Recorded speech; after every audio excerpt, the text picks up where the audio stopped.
There's no doubt that two of the biggest punk rock bands ever is Blink-182 and Green Day. These two iconic bands both emerged from the vibrant music scene of California. Becoming more than just musical acts, they evolved into cultural phenomenons. Beyond just notes and lyrics, they influenced a generation's style, friendships, and even identities. The impact of their music extends far beyond the stage. It encapsulates the essence of their fans' lives. Through ups and downs over the years, both Blink-182 and Green Day have weathered the storms, and decades later, they continue to stand united, creating amazing music. Yet the intriguing question remains, how do these two colossal bands compare to each other? So in this video, I'm going to break down the actual numbers and metrics so we can finally compare and see which band is bigger. This is Blink-182 versus Green Day. Green Day started back in 1987 in East Bay of California when Billy Joe Armstrong and Mike Dirnt started playing together at the early age of just 15 years old. They formed the band Blood Rage, which shortly later turned into Sweet Child. They played their first show on October 17th of 1987. While Mike Dirnt is mostly known for playing bass, he was actually the other guitar player in the band. The following year, in 1988, their bassist left, and Mike switched over to playing bass for the band. They got signed to a small label called Lookout Records and released their first EP, 1000 Hours, in 1989. Before releasing their EP, they changed their name to Green Day. Green Day is a slang term that means sitting around and smoking weed all day. Billy Joe actually admits that he thinks it's one of the worst band names ever. The following year, they released their debut album, 39 Smooth, in April 1990. It was moderately successful, selling just short of 3,000 albums its first year. They released two more EPs after their first album, Slappy and Sweet Child, which the latter was a collection of previously recorded songs they had recorded from another indie label, Skeen Records. In late 1990, after their first nationwide tour, their drummer left the band to attend college, and they brought on Trey Cool to play drums. This three-piece lineup has been the same lineup up to today. They went into the studio in May of 1991 to record their next album, Kerplunk, which was released December that same year. The album sold 10,000 copies its first week and went on to sell 50,000, which brought the attention of a major label, and Green Day signed to Reprise Records. Kerplunk went on to sell over 4 million copies worldwide.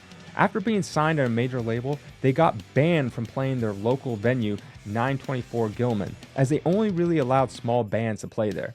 In 1994, they released their biggest album of their career, Dookie, which went on to sell over 20 million copies worldwide, with their biggest single being Basket Case. That album even won a Grammy for Best Alternative Music Performance. Their next album, Insomniac, was released in 1995. Although not as well received as Dookie, it went on to sell 10 million copies. At this point, they were moving away from playing small venues to now playing huge arenas. The constant touring took a toll on them, and they took a break in 1996.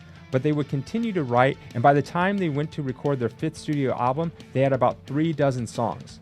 With this album, they tried to experiment and took them 4 months to finish the album. They released Nimrod in 1997, and although not their most popular album, it did produce one of their most popular songs of all time, Good Riddance.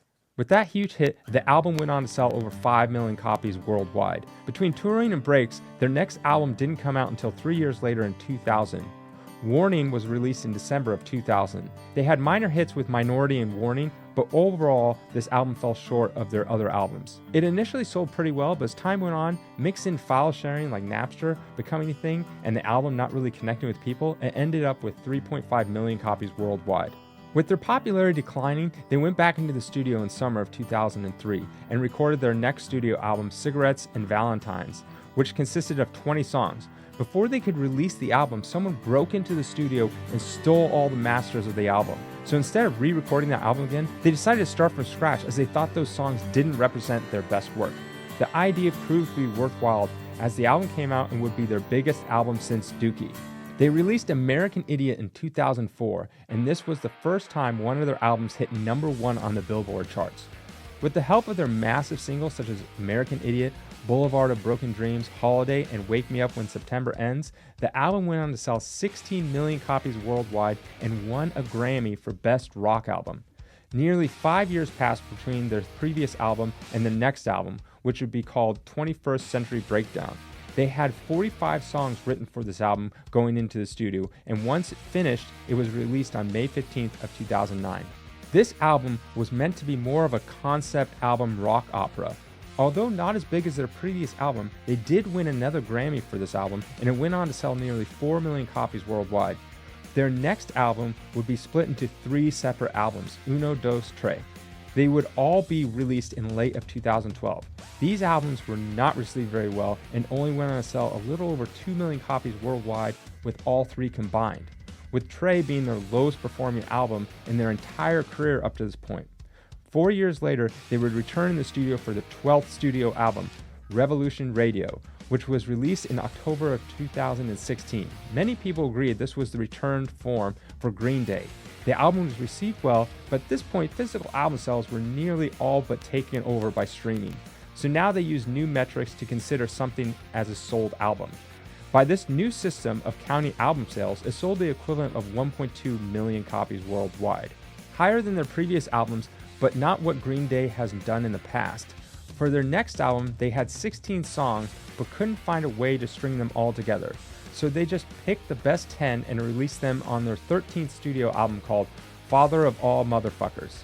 This album was not well received by their fans, and it showed, as this was their lowest performing album of the entire career, with only selling 263,000 copies worldwide. Their most recent album just released in early of 2024 called Saviors. Blink-182 started back in 1992 in Poway, California. Guitar player Tom DeLonge was kicked out of high school for being drunk at a high school basketball game and was forced to join another high school. It was there where he met drummer Scott Raynor, and later through friends met Mark Hoppus. They had a couple different band names in the beginning, from Duct Tape to Figure Eight, but finally settled on the name Blink. Hoppus briefly left the band for his girlfriend, who told him to leave the band or she would leave him. During that time, Scott and Tom started to record their first demo tape called Fly Swatter in 1993. Seeing this, Mark rejoined the band and they finished their demo, which consisted of some covers and originals. Blink played their very first show in March of 1992 at the Gorilla Pit. The manager where Mark worked fronted the band some money to record their first professional sound recording. That was Buddha, which the band considers their first full album in 1994. The album circulated around locally and grabbed the attention of a small label, Cargo Records. They got signed and released their next album, Cheshire Cat, in 1995. Due to now being on a record label and having a wider release, their band name got the attention of an Irish band name with the same name.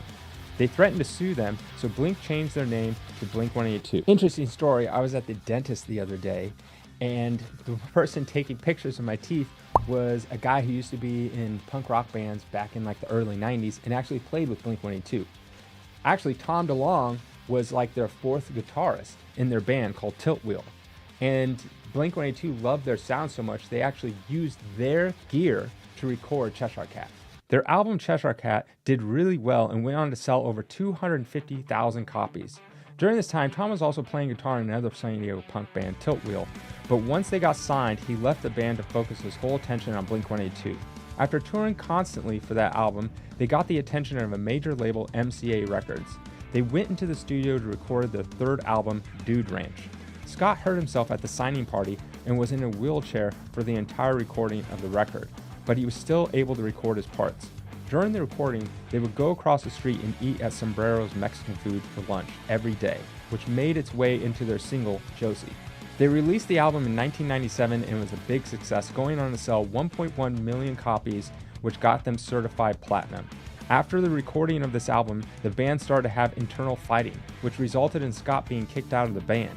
They enlisted Travis Barker to finish off the remainder of their shows before heading into the studio once again. After watching Travis Barker play, they realized that he was a much better drummer than Scott was. Also factor in that Scott Raynor had a drinking problem, they decided to kick him out of the band and have Travis Barker full-time.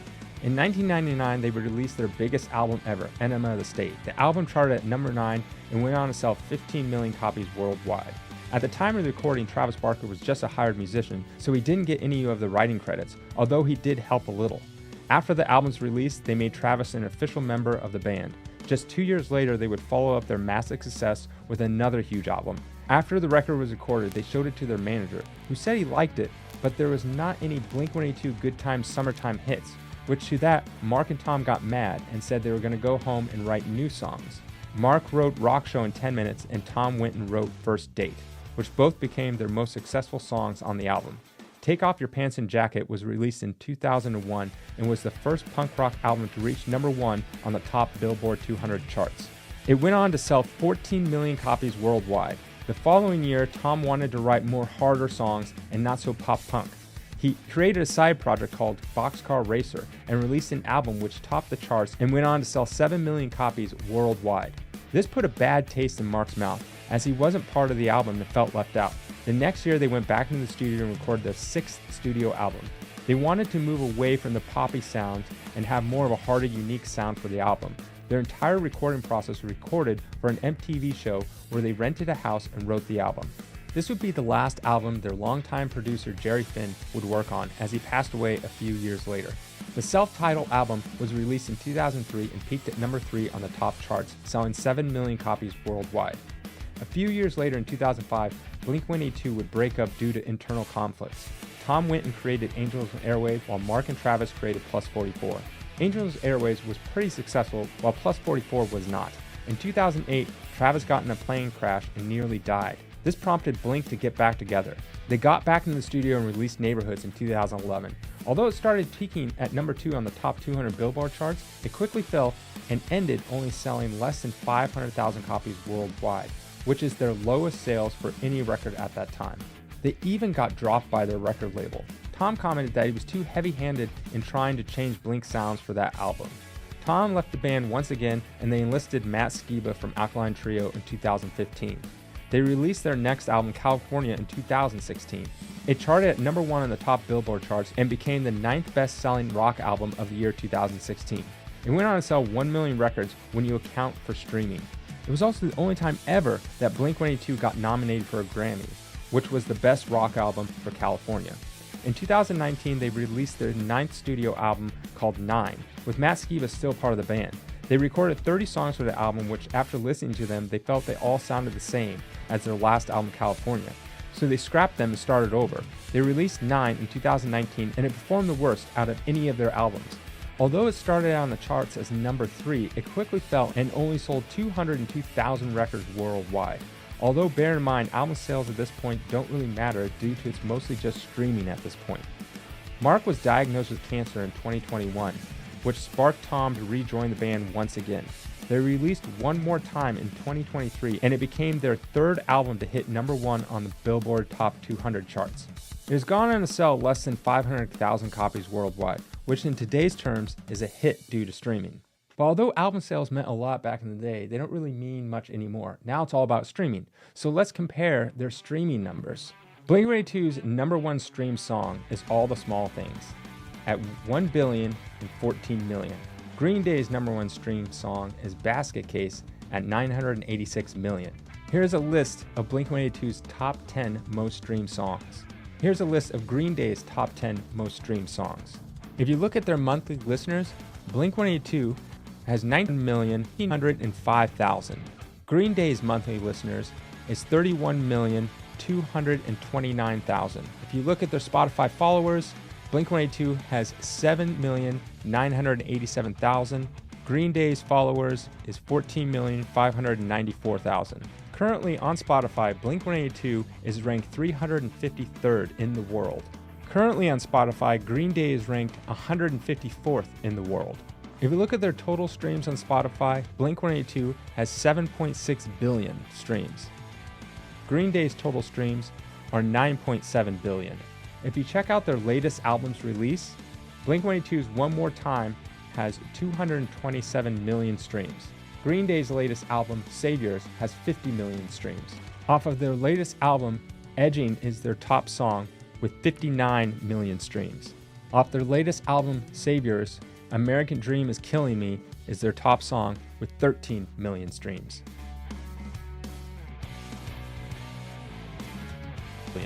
So let's compare all their album sales over the years. Blink-182's top album was Enema of the State at 15 million copies worldwide. Green Day's top-selling album was Dookie at 20 million copies sold worldwide. Overall, Blink-182 has sold over 50 million copies worldwide. Green Day overall has sold 90 million copies worldwide.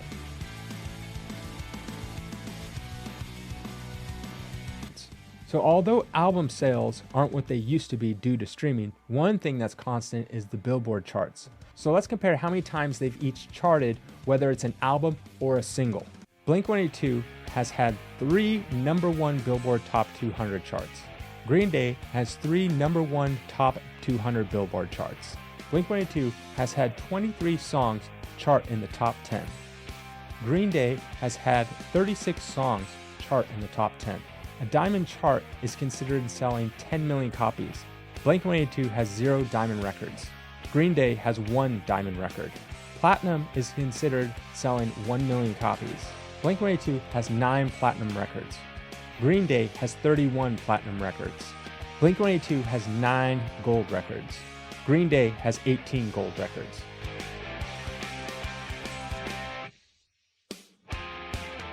Touring is another big aspect, so let's break down their touring numbers.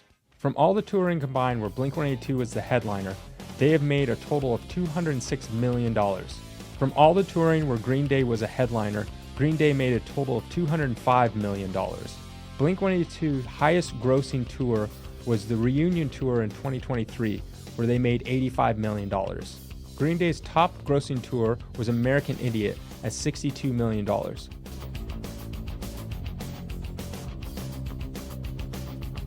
One aspect of being a musician is how good are you outside of your own band. So here's a list of different side bands and different projects that they may have produced or worked on over the years.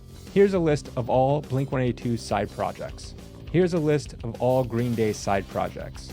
Here's a list where a member from Blink-182 was featured. Here's a list where one of the Green Day members were featured. Here's a list where one of the members of Blink-182 was a producer for someone else. Here's a list where one of the members of Green Day was a producer for someone else.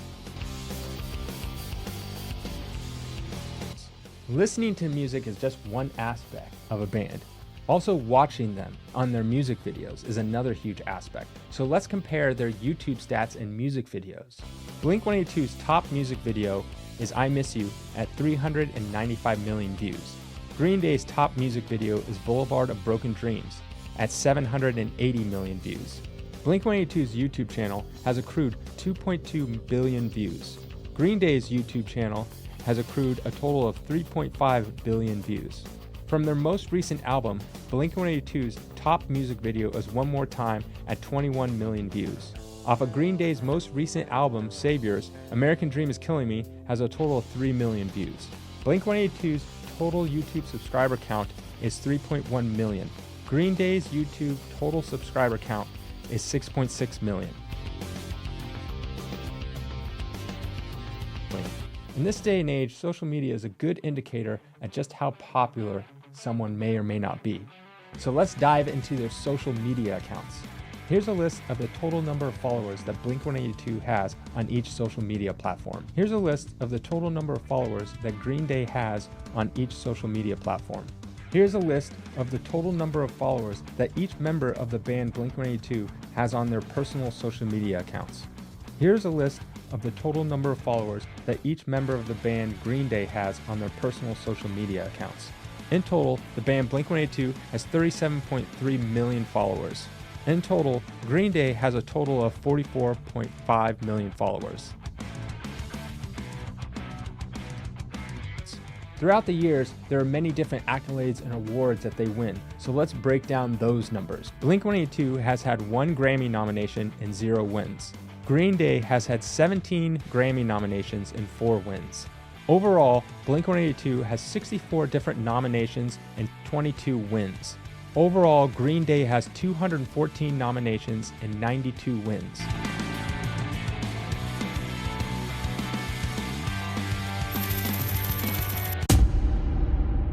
In conclusion, Blink-182 is more popular in terms of the individuals, which is pretty easy to tell because anything that one of the members does outside of the band Blink-182, such as their side projects, features they do, or music they decide to produce. While anything that Green Day does outside of the main band isn't really well known or doesn't resonate with their current fan base. But this isn't the Mark, Tom, and Travis versus Billy Joe, Trey, and Mike. No, this is Green Day versus Blink-182. Although Blink-182 is more popular in terms of the individuals, Green Day is by far a more successful band. But who knows, maybe if Blink-182 never broke up multiple times and stayed together, continuing writing more and more albums together, maybe their numbers would have surpassed Green Day's.